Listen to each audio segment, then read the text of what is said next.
அண்ணா தளபதி அண்ணா, நாங்கள் இருக்கிறோம்ண்ணா, தமிழ்நாட்டு மக்கள் இருக்கிற நீங்கள் நிரந்தர முதல்வர், என்றைக்குமே நிரந்தர முதல்வர். எல்லாரும் கான்ஃபிடண்டாக இருப்போம்ண்ணா.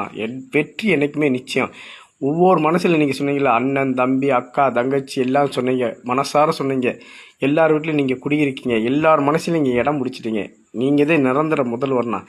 இவங்க ஏடிஎம்கேயும் திமுகவும் பூச்சாண்டி வேலை பார்க்குறதுக்கெல்லாம் மக்கள் பார்த்து கொண்டு தான் இருக்காங்க. இவங்க 50 வருஷம், அவங்க 60 வருஷம் 70 வருஷம் ஆண்டவங்க ஏன் இப்போ துடிக்கிறாங்க? அந்த பயம் வந்துருச்சுண்ணா, பயம். ஏன்னா இதே நேரத்தில் ஏடிஎம்கே ஆட்சி ஆண்டுட்டு இருக்கும்போது திமுககாரவங்க அமைச்சர்கள் ஏதாச்சும் உள்ளே போயிருக்காங்களா? போயிருக்க மாட்டாங்க. அதே மாதிரி திமுக ஆண்டுட்டு இருக்கும்போது ஏடிஎம்கே அமைச்சர்கள் யாராச்சும் உள்ளே போனாங்களா? போயிருக்க மாட்டாங்க. ஏன்னா இவங்க 2 பேருமே அந்த தில்லாலங்கடி வேலை பார்க்குறவங்கண்ணா. அதை ஃபுல்லாக நீங்கள் கண்டுபிடிச்சி தமிழ்நாட்டு மக்களுக்கு நீங்கள் வெளிப்படுத்தணும். அந்த பயம் வந்துருச்சுண்ணா, சரியா? அந்த ஊழல்வாளி சக்திகள் எவ்வளோ சம்பாரிச்சாலும் அதை கொண்டு